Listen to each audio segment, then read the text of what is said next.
आज मैं वो कहानी सुनाता हूँ एक एमा नाम की एक फिजिसिस्ट के बारे में।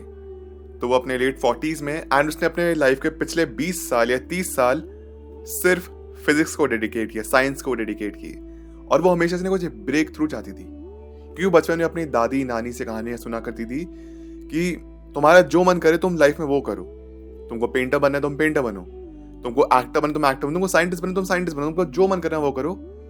लेकिन अल्टीमेटली पेरेंट्स का प्रेशर ये था कि तुम लाइफ में एक सिक्योर जॉब लो, ये कुछ ऐसा करो जिसमें तुम्हारी रेगुलर सैलरी आता है। I mean that is very much normal. Parents अपने बच्चों के लिए भला ही चाहते हैं। इसकी वजह से उसकी जो दिल्ली तमन्ना थी एक पेंटर बनने की, वो दिल में ही रह गई और उसके पेरेंट्स के प्रेशर में वो आके एक साइंटिस्ट बनी और वो अच्छी साइंटिस्ट बनी।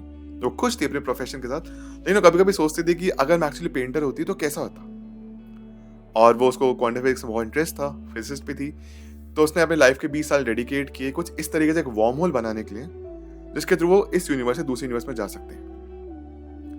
वार्म होल, जैसे मैं आपको पता है, एक हाइपोथेटिकल एक होल कहा गया है जिसमें बहुत ज्यादा एनर्जी है, जो कि आपको हमारे यूनिवर्स से दूसरे यूनिवर्स में ट्रैवल करा सकता है या फिर टेलीपोर्ट कर सकता है एक जगह से दूसरी जगह बहुत क्विकली। क्योंकि यूनिवर्स का डिस्टेंस, अगर यूनिवर्सेस हैं तो उनका डिस्टेंस बहुत ज्यादा होता है, हम कवर नहीं कर पाएंगे।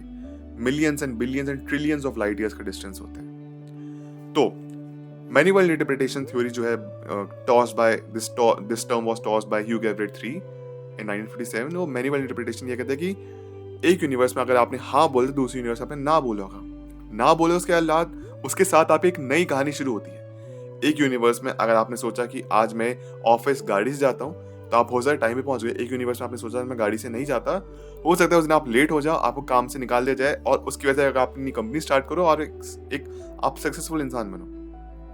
तो मल्टीपल कहानियां बन सकती हैं, स्काई इज द लिमिट सोचने के बारे में।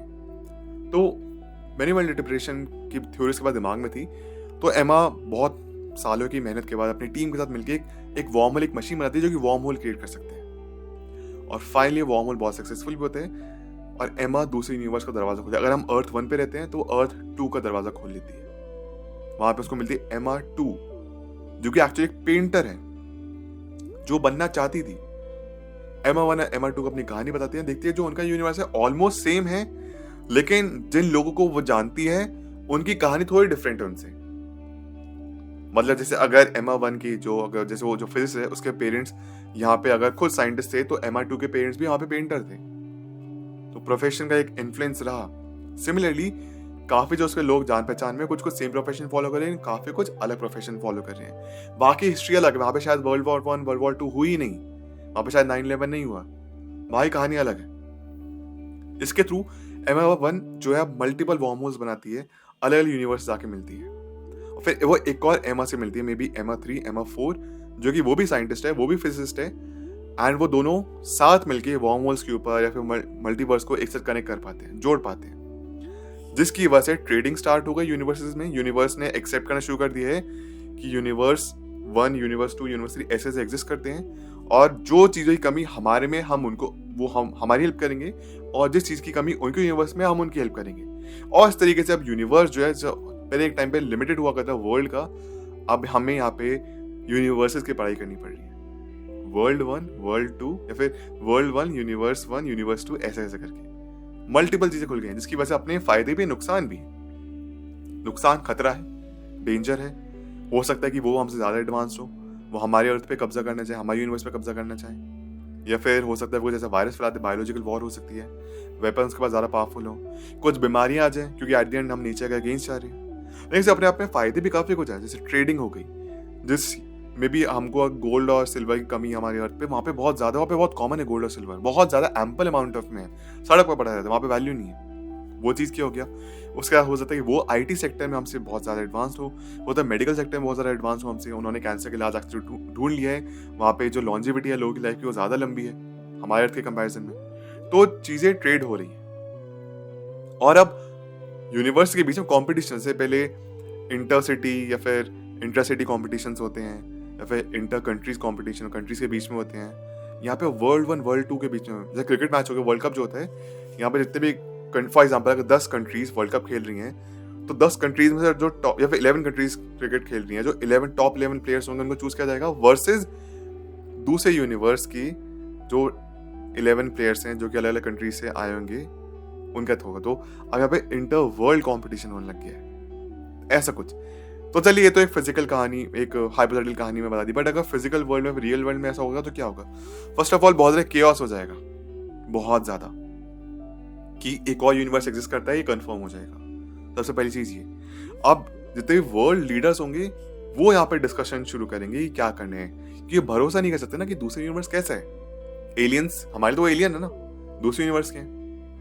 हमारे लिए अच्छी भी हो सकते हैं, बुरी भी हो सकते हैं, सेम भी देख सकते हैं, अलग भी देख सकते हैं, वहाँ का एनवायरनमेंट अलग हो सकता है कि हम उनके एनवायरनमेंट को एक्सेप्ट ना कर पाए, हमारी बॉडी वहाँ पे काम ना करे, मे बी हमें ऑक्सीजन पे हम सर्वाइव करते हैं, ऑक्सीजन पे सर्वाइव नहीं करते हो, सिचुएशन अलग हो सकती है। तो यहाँ पे मल्टीपल सेक्टर्स के लिए मल्टीपल डिबेट्स या फिर मल्टीपल स्कॉलर्स बैठेंगे जो कि डिसाइड करेंगे कि आगे हमें कैसे ट्रेड करना चाहिए, फिर कैसे हमें अपना कम्युनिकेशन लेके जाना चाहिए उनके साथ। उसके साथ साथ जो मेडिकल एक्सचेंज होंगे, आईटी एक्सचेंज होंगे, ये डेफिनेटली ह्यूमैनिटी को आगे लेके जाएगा। एआई में भी हमको और एडवांस करेगा, लेकिन जैसे मैं आपको पता है कॉन्स भी हो सकते हैं।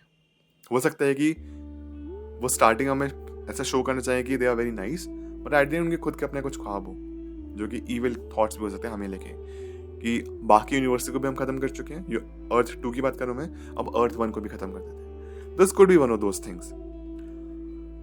लेकिन इंटरेस्टिंग होगा क्योंकि उनके पास भी कुछ टेक होगा, टेक एज एन उनके भी कुछ पर्सपेक्टिव होंगे क्रिएचर के बारे में। क्रिएचर जितने भी हैं, ओशन क्रिएचर्स या फिर हम ह्यूमंस जितने क्रिएचर्स हैं, ओशन हो सकता है उन्होंने हमसे ज़्यादा डिस्कवर कर लिया, जैसे हमने अभी तक 5% के आसपास ओशन डिस्कवर किया है, वो ज़्यादा डिस्कवर कर चुके हैं। हो सकता है कि उन्होंने यूनिवर्स ज़्यादा डिस्कवर कर रखा है, हमने 93 बिलियन लाइट ईयर्स तक का डिस्कवर कर रखा है। मे बी वो eight the end of the universe या फिर एज ऑफ द यूनिवर्स तक पहुंच गए हैं। उनको वो क्रिएटर के बारे में, गॉड के बारे में पता है उनको, कि उनका टेक अपना डिफरेंट होगा, अपनी कहानी होगी।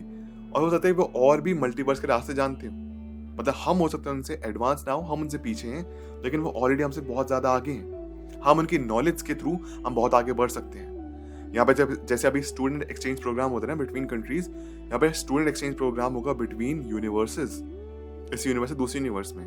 हो सकता है कि आप लाइफ को अच्छा करें, आप दूसरे यूनिवर्स में जाए पढ़ाई करने के लिए, उनकी पढ़ाई सीखें, वहीं पे आप सेटल हो जाए। जैसे अभी आप इंडिया से यूएस जाते हैं सेटल होने के लिए, हो सकता है फिर आप इस इंडिया से आप दूसरे इंडिया जाएं जो कि दूसरे वर्ल्ड का है, दूसरे यूनिवर्स का है। सिमिलरली वहाँ के भी हो सकता है वहाँ के यूएस के लोग इस यूएस जो हमारे अर्थ का यूएस है यहाँ पे आए।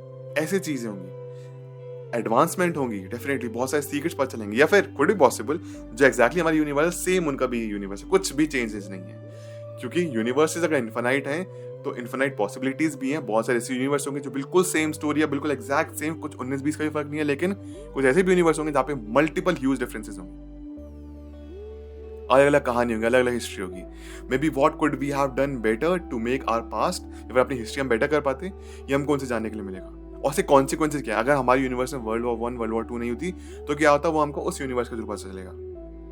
तो ऐसे मल्टीपल चीज हो सकती हैं, या फिर फ्यूचर में क्या खतरा आने वाला है, और वो अगर अर्थ हमारे अर्थ से बहुत आगे से, यहाँ पे अगर 2025 चल रहे हैं, वहाँ पे 3025 चल रहे हैं, तो ऑलरेडी हमारी हेल्प हो सकती है। फ्यूचर में ये चीजें होने वाली है, तो हम काफी फायदा भी उठा सकते हैं चीजों का। बट ये सब कहानियां हैं, कुछ भी पॉसिबल है। एंड आई होप कि अगर मल्टीवर्स एग्जिस्ट करता है तो एटलीस्ट जब तक मैं जिंदा हूँ, फिर जितने हम लोग जिंदा हैं, कुछ ना कुछ हमको इसके बारे में ठोस प्रूफ मिल जाए कि ऐसी चीज एग्जिस्ट करती भी हैं, और है तो कैसा यूनिवर्स। तो प्लीज आप मुझे अपना पर्सपेक्टिव जरूर शेयर कीजिए कमेंट सेक्शन में। लो आपने कुछ कहानी पढ़ी हो, आप कुछ शेयर करना चाहते हैं मेरे साथ, तो प्लीज आके जरूर करना। मेरा नाम Avneet Bhardwaj and I will see you in the next one. Thank you so much, take care, bye.